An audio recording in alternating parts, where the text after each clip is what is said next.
Seguimos en Somos Debate esta noche con nuestra propuesta, con los distintos temas de actualidad.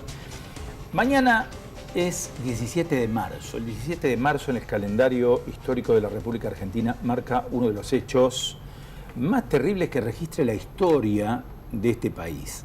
El 17 de marzo es la fecha del primer atentado, del primer gran atentado que conmovió al país. Ustedes recordarán, sobre todo quienes tienen algunos años más, la conmoción nacional que hubo en función del artefacto explosivo o del camión con explosivos que detonó en Suipacha y Arroyo, en la embajada israelí en Buenos Aires, el barrio de Retiro.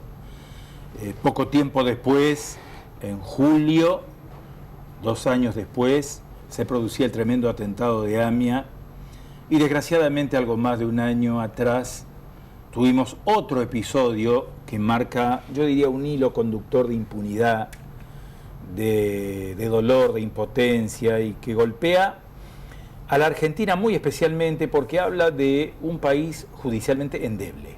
Desgraciadamente la Argentina ha demostrado que judicialmente es un país endeble.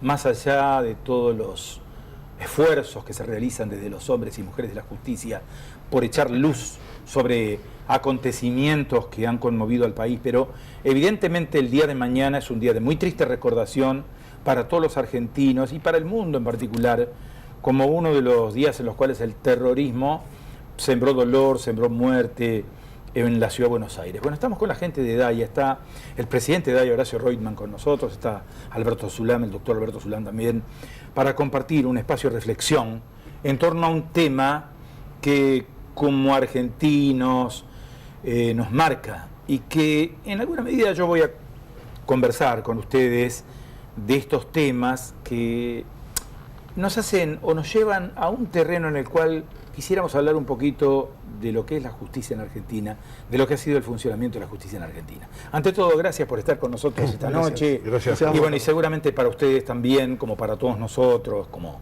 para todos los hombres y mujeres de bien en este país, el día de mañana es un día de un gran dolor, de una gran recordación y de una sensación muy grande de impotencia, ¿no? Sí, indudablemente. Gracias por invitarnos. Es un día de luto, y comparto con vos que hay un hilo que comunica todos estos atentados. El primero fue el del atentado a la Embajada de Israel, después el de la AMIA, después la muerte del fiscal Nisman. Y con respecto a lo endeble de la justicia argentina, podríamos analizar, el atentado a la Embajada lo investigó de primer momento la Corte Suprema. Ya no hay, ni posibilidad de decir, bueno, que un juez, que otro juez, que el fiscal, que se actúe en la responsabilidad de la Corte Suprema. Y después de 24 años todavía no ha sido elevado a juicio. Y todo indica que no va a ser elevado y que va a morir lamentablemente.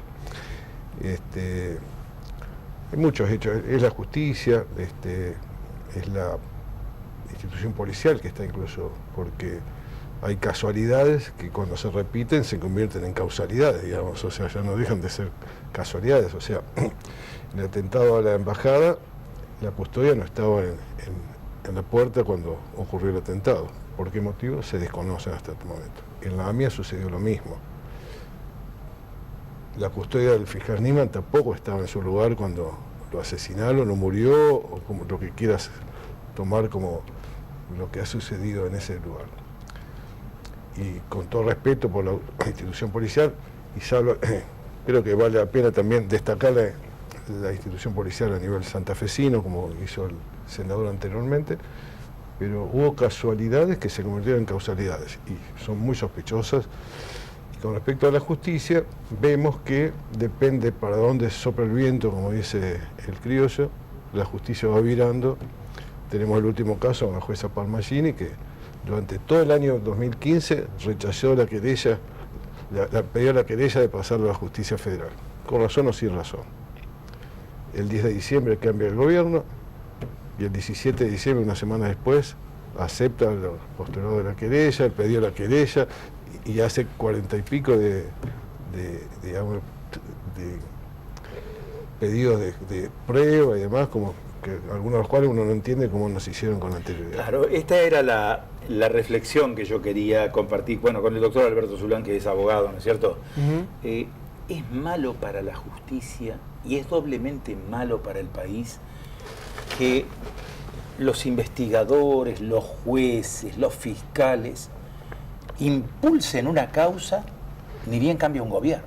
Porque esto quiere decir definitivamente que si no hay interés de un gobierno en avanzar en un tema, los jueces no mueven los papeles, los fiscales no mueven las líneas investigativas. Es decir, es muy malo para un país, es de muy mal, yo diría muy mal prestigio, de muy mala reputación para un país que se tenga que reactivar una causa porque cambia un gobierno, cuando tendría que ser la justicia, si es que declamamos democracia, si nosotros decimos que estamos declamando democracia, que la justicia tenga que depender de un cambio de clima político en el país, ¿no? Sí, es grave porque justamente nosotros decimos que la verdad y la justicia son valores importantes que hacen a la construcción de una república, y hemos visto, ya sea en la causa Nisman, en el atentado a la embajada, como el atentado a la AMIA, constantes entorpecimientos en lo que ha sido la investigación.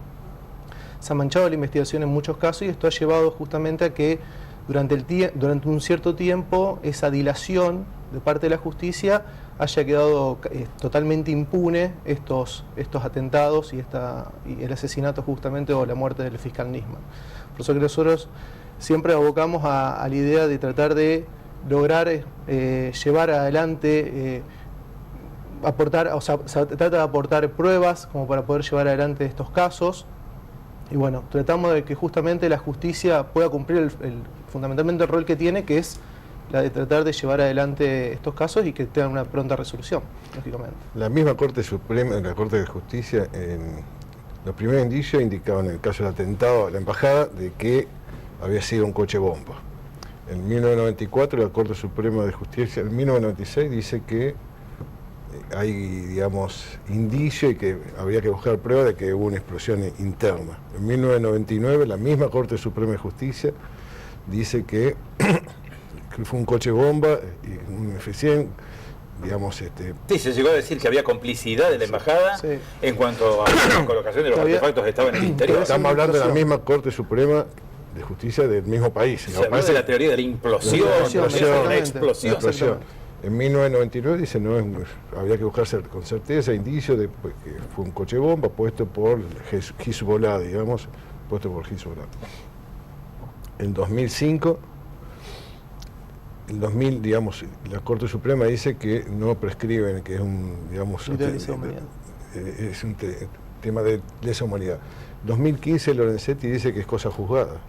Y estamos hablando de la misma Corte Suprema, del mismo país, digamos, y en definitiva, digamos, llegamos a 2016, no se le va a juicio, no hay, lo único, digamos, que ha dicho la Corte Suprema, que fue Hezbollah, digamos, y hasta ahí llegamos. No es un verdadero, yo diría que es un verdadero tríptico de horror, ¿no? Porque, a ver, la voladura de la embajada, 25 muertos, 400, 500 heridos, la voladura de AMIA 2 años y algo después, 85 muertos y más de 250 heridos, y bueno, y el caso Nisman, que fue una especie de, digamos, yo diría una muestra de la impunidad o una muestra del descontrol del gobierno por su aparato de seguridad y por proteger a un fiscal de la nación. No estamos hablando de un fiscal de la nación. No creamos conciencia, digamos, o sea, creo que, digamos, como sociedad, ¿no?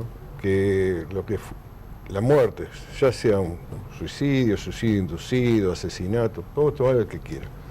Es la muerte de un fiscal de la nación, y creo que lo que no hay duda es de que fue como consecuencia de lo que estaba investigando. Cualquiera sea, digamos, el motivo de la muerte, cualquiera. Pero lo que no hay duda es que está relacionado con lo que él estaba investigando. Y un fiscal de la nación, digamos, es muy grave, digamos, para una sociedad que haya fallecido un fiscal de la nación en esas condiciones. Pero más grave aún es que la sociedad no reaccione en la misma medida, porque hubo marchas, digamos, al año, después desaparece y aparece cuando, digamos, alguna circunstancia política justifica, y después vuelve a desaparecer. Pero no, digamos, tendría que haber sido el primer objetivo de la nación, digamos, esclarecer qué es lo que pasó con el fiscal. Sí, no tener que estar pendiente de la lucha que la familia está llevando adelante con sus abogados en nombre, bueno, la doctora Arroyo Salgado en nombre de sus hijas, llevando adelante una lucha contra todos los poderes, contra el poder político, contra los legisladores que se empeñan en ensuciar su rol, contra jueces que a veces dudan, ¿no es cierto?, de tomar o dejar el expediente o declararse incompetente frente a una u otra una determinada obligación como la que marca el derecho, ¿no? Sí, sí, y hablemos de los carpetazos, digamos, entre comillas, que hacen que el Poder Judicial, al margen del gobierno de turno, vire para un lado o para el otro de acuerdo a, digamos, las presiones que sí son más o menos presionables, digamos. Sí, llama la atención también que en una Argentina donde se han esclarecido hechos que han cometido durante la época de la dictadura militar, ¿no es cierto?, donde se ha llegado a esclarecer, inclusive a identificar a las personas muertas después de 40 años de cometido los crímenes. Estamos, bueno, cuando el 24 de marzo próximo se conmemore el Día de la Memoria, y en recordación de desaparecidos, estaremos a 40 años del inicio de la dictadura militar, la más sangrienta, la más cruenta que tuvo la Argentina. Algunos de esos hechos ocurridos hace 40 años se han esclarecido y definitivamente el caso Nisman ha entrado en un cono de sombras donde ya no se sabe qué es lo que es cierto y qué es lo que no es cierto. Pero como ¿Qué ocurrió hace un año y 2 meses? Lo lamentable es que en un país que fue un ejemplo para el mundo, juzgando a los represores y a los genocidas de la dictadura militar, cuando aún tenían poder, cuando aún eran poderosos, o sea, no después, cuando aún eran poderosos, los juzgó, los condenó. ¿Sí? Y no se puede juzgar un caso de un crimen en democracia. En democracia. Sin ningún factor de poder, como era en ese momento todo el poder militar que presionaba para que eso quede impune. Llama mucho la atención, es muy doloroso. Nosotros permanentemente estamos reclamando por justicia, en el caso de la embajada, en el caso de la AMIA, y en el caso de Nisman también, como fiscal, como investigador, al margen de, digamos, si se cuestiona o no la persona Nisman, pero era el fiscal de la causa AMIA y el que estaba luchando para esclarecerlo. Quería agregar con respecto retomando un poquito tu pregunta con respecto a la justicia, lo que es el atentado de la AMIA. Hay la flamante unidad especial de la AMIA que lleva adelante el titular, que es Eduardo Cimadevilla, ex senador. Se está llevando adelante el proyecto, se está puliendo lo que vendría a ser el proyecto de juicio en ausencia, reuniéndose con varios dirigentes comunitarios, con asesores e integrantes de la Corte Penal Internacional, como así también con miembros del Tribunal de Justicia de las Naciones Unidas, que justamente lo que hacen es juzgar delitos de lesa humanidad y de genocidio, para tratar de que se pueda llevar adelante este proceso de juicio en ausencia y para tratar de despejar aquellas críticas de quienes afirman que este proceso puede ser declarado inconstitucional, ya que la Constitución Nacional en ningún momento solamente exige lo que es la defensa en juicio, pero no habla de lo que es habla de lo que es el juicio, el debido proceso, perdón, pero no habla de lo que es la ausencia o la presencia de los imputados, con lo cual las normas, al no referirse justamente a la ausencia de los imputados o a la presencia de los imputados, se podría llevar adelante este juicio. Así que esperamos que este proyecto de juicio en ausencia, que prontamente, si Dios quiere, sea acogido en el seno del Congreso, pueda ser convertido a ley este año para poder llevar adelante a cabo. Yo entiendo que no es la panacea tampoco, digamos, o sea, no es ni... Si es el método, la forma para poder llegar a los culpables, bienvenido. Si no, tenemos que buscar otra. Pero a los que critican hoy que si debido proceso no y demás, eran los mismos que han hecho firmar un memorándum que era un mamarracho jurídico, digamos, y que no respetaban lo más mínimo, digamos, los jueces naturales o el debido proceso. Y sacándole mérito a toda la justicia, a todo lo hecho por la justicia argentina. Pero es duro, realmente esperemos que todos los años decimos lo mismo, que cuando volvamos a conmemorar podamos decir, bueno, se ha avanzado, se ha esclarecido, y empezar, yo creo que lo que hay que empezar en este caso, me parece en función de ser práctico, por lo más reciente, que es la muerte del fiscal Nisman, esclarecer cuáles fueron las circunstancias en las cuales murió, si fue o suicidio inducido, o suicidio, o asesinato, y cuáles fueron los motivos, digamos, y quiénes fueron los culpables de eso. Eso creo que va a facilitar poder llegar después a esclarecer el atentado a la AMIA, digamos, y el atentado a la embajada. Y creo que hay una frase, digamos, que me gustó mucho, disculpame, que era que las ideologías que justifican los asesinatos convierten a los asesinatos en ideología. Y en este caso, digamos, creo que son muy aplicables a muchos que han defendido algunos asesinatos.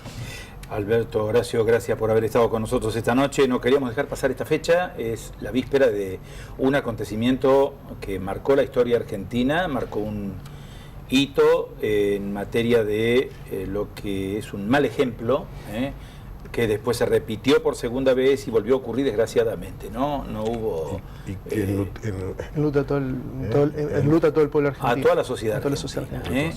Deberíamos sentir todo un poco de vergüenza frente a lo que ha acontecido y no poder hablar de verdad hoy, y de justicia. Gracias por estar con nosotros esta noche una vez. Gracias a vos, Carlos. Muchas gracias. Vamos a la pausa, seguimos en Somos Debate, tenemos más invitados, volvemos enseguida.